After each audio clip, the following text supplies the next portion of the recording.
Hey everyone. Tonight, I have 5 stories that will absolutely chill you to your core. These aren't your typical scary stories. These are deeply disturbing encounters that left the people involved questioning reality itself. What makes these stories so chilling isn't just what happened. It's the implications, the unanswered questions, the realization that sometimes the most terrifying thing isn't what you see or hear. It's what you realize afterward, when all the pieces come together and you understand just how much danger you were really in. These 5 stories will stay with you long after you finish watching. Let's begin. Story 1. The Wrong House. This first story comes from a woman named Samantha, who made a terrifying discovery about the house she'd been living in for 6 months. Samantha had moved into a rental house in a suburb of Portland, Oregon. It was a nice neighborhood, and the house was perfect. 2 bedrooms, a small yard, and affordable rent. The landlord, a man named Mr. Patterson, seemed professional and responsive. Everything was great for the first few months. But one evening, Samantha was organizing her closet when she noticed something odd. The back wall of the closet sounded hollow when she knocked on it. Curious, Samantha pushed on the wall. It moved slightly. She pushed harder, and a section of the wall panel swung inward. Behind it was a space, a hidden room. Samantha's heart was pounding as she grabbed her phone's flashlight and looked inside. It was small, maybe 8 feet by 10 feet, and it was furnished. There was a chair, a small table, empty food wrappers on the floor, and most disturbing of all, a sleeping bag. Someone had been living in that hidden room recently. Samantha immediately called the police. When officers arrived, they investigated the hidden room. They found more disturbing evidence: empty water bottles, a portable camping toilet, and worst of all, a collection of photographs. Photographs of Samantha, taken inside the house, through doorways, while she was cooking, watching TV, sleeping. Someone had been living in that hidden room, watching her, photographing her, waiting. Dale was arrested and charged with burglary, stalking, fraud, and multiple parole violations. During the investigation, police discovered he'd done this too immediately and broke her lease. But the psychological damage was done. For 6 months, every time she'd been home alone, every time she'd changed clothes, every time she'd slept, he'd been there, feet away from her, behind the wall, watching. Story 2. The Dating App. This story comes from a woman named Rachel, who went on a date with a man she met through a popular dating app. Rachel was 29 and had been using dating apps for a few months with mixed results. She'd gone on a handful of dates, some good, some bad, nothing serious. One day, she matched with a guy named Chris.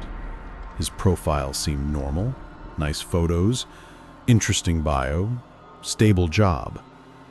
They chatted for a few days, and he seemed charming and funny. They decided to meet for coffee at a cafe in downtown Seattle. The date went well. Chris was polite, engaging, and they had good conversation. They talked for over 2 hours. At the end of the date, Chris walked Rachel to her car. "I had a great time," Chris said. "I'd love to see you again." "Me too," Rachel replied. Chris smiled. "Great, I'll text you. Drive safe." Rachel got in her car and drove home, feeling good about the date. But as she was driving, something Chris had said kept nagging at her. Drive safe. How did he know she'd driven there? They'd met at the cafe. He hadn't seen her arrive. She'd gotten there first and was already inside when he arrived. Rachel tried to brush it off. Maybe he just assumed she drove. Most people in Seattle drove. But the more she thought about it, the more it bothered her. When Rachel got home, she decided to review their text conversation. She scrolled through their messages looking for anything that might explain how Chris knew she had a car. She'd never mentioned driving, never mentioned her car, never sent photos that showed her vehicle. Rachel felt a chill run down her spine. She opened Chris's dating profile and looked through his photos more carefully. One of his photos showed him at a park. In the background, slightly out of focus, was a parking lot. She zoomed in on the photo. Her stomach dropped. In the parking lot, visible in the background, was her car. Her exact car, same make, model, and color. And on the bumper, she could just barely make out her distinctive bumper sticker, a sticker she'd gotten at a music festival 2 years ago. Rachel's hands were shaking. This photo wasn't recent. Based on the trees in the background, it had been taken in spring, months before they'd matched. Chris had been at that park, and he'd photographed her car before they'd ever met. Rachel immediately unmatched with Chris and blocked his number. But she couldn't stop thinking about it. Had it been a coincidence, or had Chris somehow found her before they matched? Rachel decided to do some digging. She reverse image searched Chris's photos. Most of them didn't appear anywhere else online, but one photo, his profile picture, appeared on a different social media account under a different name. The account belonged to someone named Marcus Teller. Rachel's blood ran cold as she read through Marcus's profile. He'd been arrested 3 years earlier for stalking. He'd met a woman through a dating app, became obsessed with her, and when she rejected him, he'd harassed her for months. Marcus had gotten a restraining order against him and served probation. Now he was back on dating apps, using a fake name, and he'd somehow found Rachel before they'd even matched. Rachel reported everything to the police.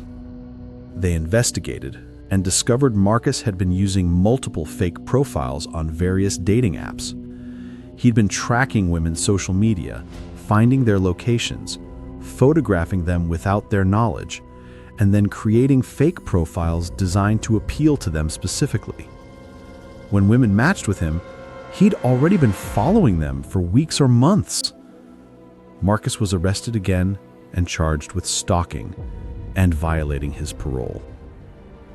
Rachel deleted all her dating apps and scrubbed her social media. But she still wonders, how long had he been following her before they matched? How many times had he seen her without her knowing? And how many other women were in his collection of surveillance photos? Story 3. The Missed Call. This story comes from a man named Josh, who received a phone call that revealed something absolutely terrifying. Josh was 26 and lived in an apartment in Chicago. He worked a regular 9-to-5 job and lived a pretty normal life. One Tuesday evening, Josh was at home watching TV when his phone rang. Unknown number. He normally didn't answer unknown numbers, but for some reason, he picked up. Hello? Silence. Just static and faint background noise. Hello? Is anyone there? More silence. Then the call disconnected. Josh shrugged it off and went back to his show. About an hour later, his phone rang again. Same unknown number. Josh answered. "Hello?" This time, he heard something, breathing, and what sounded like his TV, the exact show he was watching. Josh muted his TV. "Who is this?" The breathing continued, and now that his TV was muted, Josh could hear it clearly on the phone. His TV show playing in the background of the call. Someone was calling him from inside his apartment, or near enough to hear his TV. Josh's heart started pounding. "Who the hell is this?" The call ended. Josh jumped up and checked every room, the bathroom, bedroom, closets. All the windows and doors were locked. No one was there. Josh convinced himself it was some kind of weird technical glitch. Maybe the caller was a neighbor and sound was traveling through the walls. But then he checked his call history. The call had lasted 14 minutes. 14 minutes! But Josh had only talked for a few seconds before it disconnected.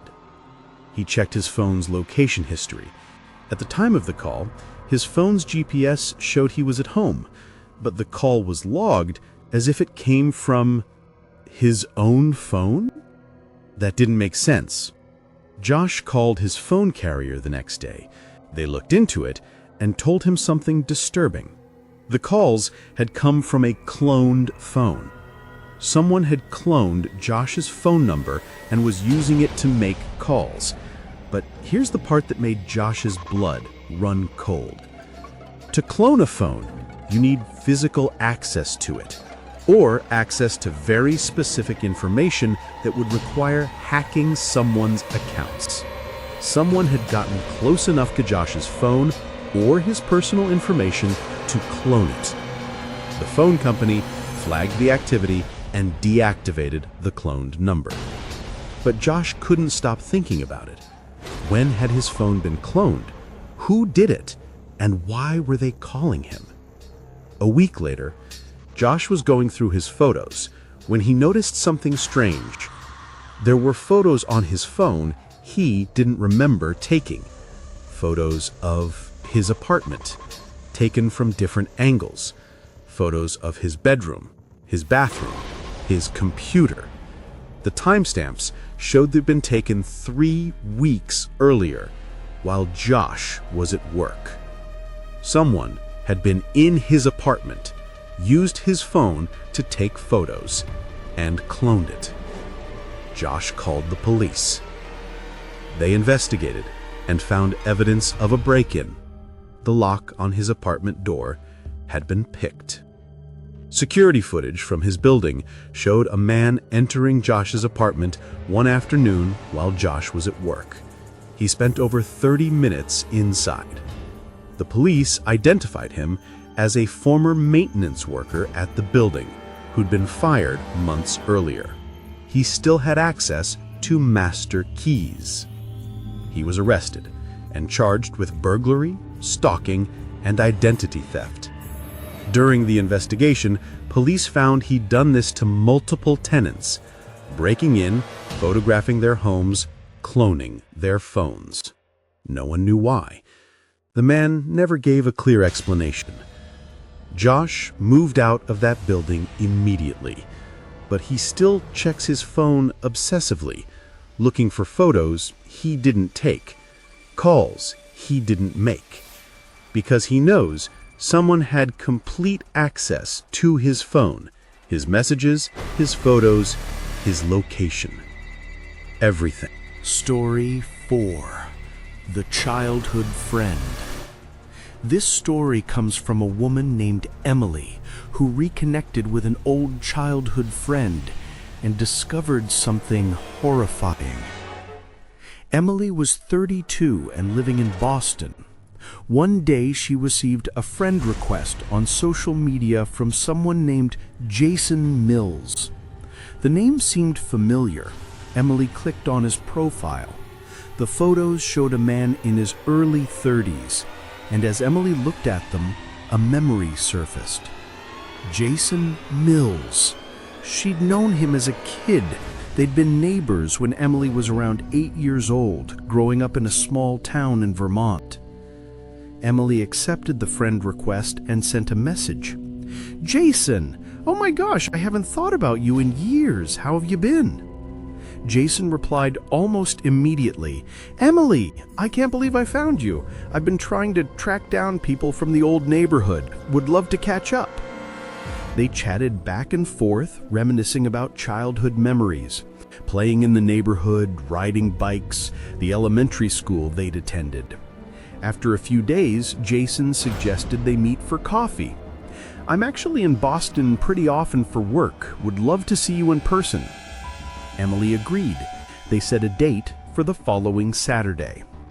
But something made Emily pause.